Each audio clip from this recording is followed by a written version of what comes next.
ओम शांति। आज हम दान पुण्य बहुत प्रकार का करते हैं।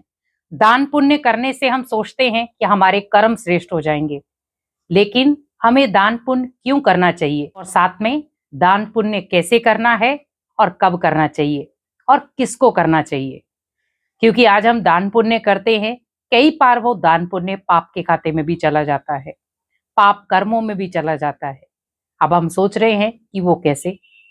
आज हमने किसी ऐसे व्यक्ति को दान दिया जो व्यक्ति ड्रिंक करता है, नशे करता है, तो आपने तो उसे दान पुण्य किया है, लेकिन उसने जब वो नशे की चीजें खरीद करके खाई तो उसका पाप आपके सिर पर आया।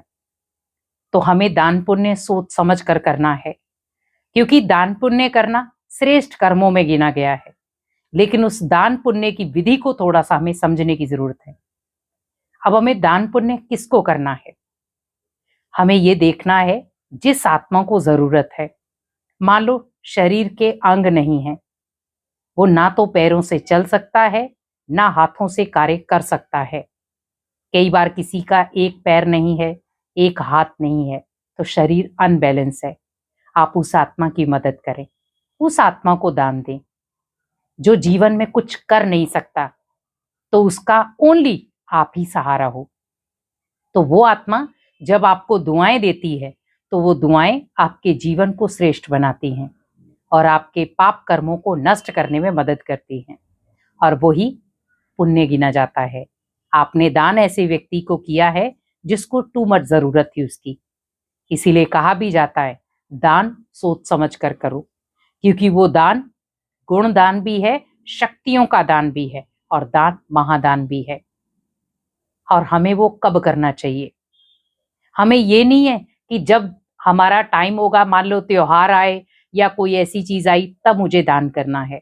मेरे जब मन में भावना हो, जब मुझे लगे कि मुझे दान करना है, आपको लगे सामने वाले को इस समय ही जरूरत है। मान लो किसी को भोजन कराना है, किसी को भूख लगी है, आपने उस समय उसको दान नहीं दिया, उस समय आपने भोजन नहीं कराया, लेकिन आप भोजन कब करा रहे हैं उसे, जब उसको भूख लगी नहीं है, उसको किसी दूसरे मेंबर ने भोजन करा दिया, और फिर आप छत्ती पकवान लेकर भी उसके पास जाएंगे तो उसे उसकी वैल्यू नहीं रहेगी। तो हमें कब करना है, जब उस आत्मा को जरूरत है, टू मच जरूरत है। लेकिन हम तो यही कहेंगे दान जो आप करो वो भोजन के संबंधित हो, पैसे के संबंधित ना हो। अगर कोई आत्मा आपसे मांग भी रही है, कुछ भी मांग रही है, लेकिन आपको दान पुण्य करना है, तो भोजन से बड़ा दान कोई नहीं है। क्योंकि आप किसी को तन ढकने के लिए आप वस्त्र दें, खाने के लिए भोजन दें, और अगर इतने सक्षम हैं तो उनके रहने के लिए एक छत दें। लेकिन कई बार क्या होता है, हम छत तो दे दे, लेकिन कई बार डर लगता है कि उसका गलत मिसयूज ना हो जाए। आज बहुत सारे ऐसे लोग हैं, तो आपने देखा होगा रोडों के किनारे पर साइड में रोडों की जो छतें बनी होती हैं वहां पर रहते हैं, अपना बसेरा करते हैं। बहुत सारे ऐसे लोग भी हमने देखे हैं, सुबह सुबह उठते हैं, ठिठुरती ठंड में कंबल बांट रहे हैं। लेकिन हमने निस्वार्थ भावना भी देखी, को बिल्कुल सोए हुए हैं और उस समय उनके ऊपर कंबल उड़ाकर वापिस आ जाते हैं। उन्हें पता भी नहीं चलता कि हमें दान देकर कौन गया है, और वो दान उनके जीवन को श्रेष्ठ बनाता है, और वही दान उनके पाप कर्मों को नष्ट भी करता है। पर अगर हम बहुत सारी जगह पर प्रचार प्रसार कर देते हैं तो उस दान से हमें फल नहीं मिलता। तो हमें दान क्यों करना है, ताकि हम जीवन में अनेक आत्माओं का सहारा बन सके और अपने जो पाप कर्म हैं उन्हें आप मिटा सके। आज आप देखें बहुत सारे लोगों की आप मदद करते हैं, दान पुण्य करते हैं, लेकिन हमेशा कहा जाता है दान ऐसा हो जो एक हाथ से दो, दूसरे को पता भी ना चले, जिसको हम सीधी भाषा में कहते हैं निस्वार्थ भावना का दान। हमने दान दिया पर उसमें हमने स्वार्थ जोड़ा, तो वो दान गुणकारी नहीं है, शक्तिशाली नहीं है। इसीलिए जब भी आप किसी को दान करें, एक निस्वार्थ भावना के साथ हो।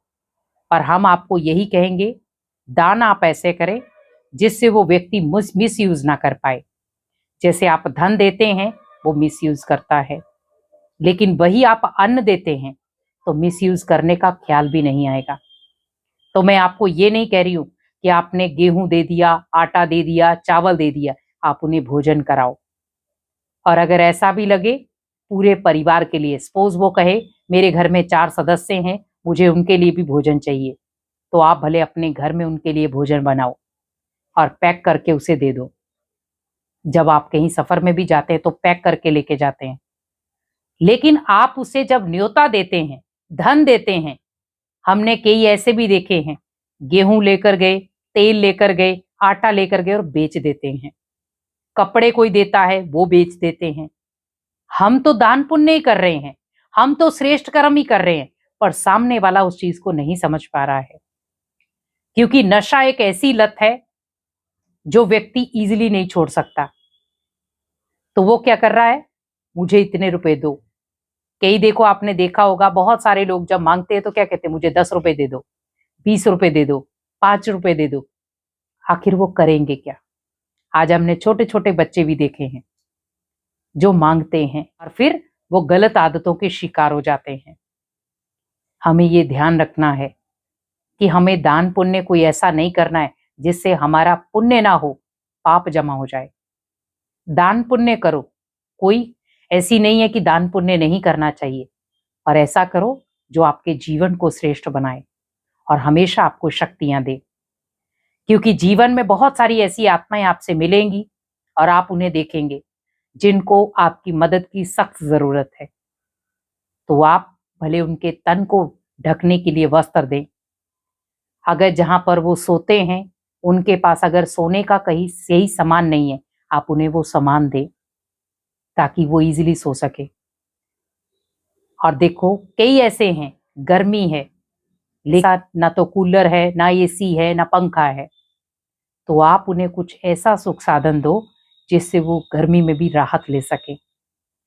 लेकिन बस ध्यान रखो कि उसमें अगर आप दिखावा करते हैं, स्वार्थ आ जाता है, तो वो दान कभी भी आपको फल नहीं देगा। हमेशा आपने देखा होगा हम भगवान से बहुत सारी चीजें मांगते हैं। क्या भगवान को कभी आपने प्रचार प्रसार करते देखा है कि उसने भी कभी बोला हो कि मैं आपके लिए ये करता हूं, मैं आपके लिए ये करता हूं, या दुनिया को वो सुना रहा हो? कभी भी नहीं। इसीलिए भगवान जो हमें देता है वो निस्वार्थ भावना के साथ देता है। तो जो भगवान ने मुझे दिया है बस मुझे वो बांटना है दान के आधार पर। और जब उसी दान को आप बांटेंगे तो वो पुण्य के आधार पर आपके जीवन को शक्तिशाली बनाएगा। और जब जीवन शक्तिशाली होगा तो आपके घर परिवार में खुशियां भी इजली आना शुरू हो जाएंगी। ओम शांति।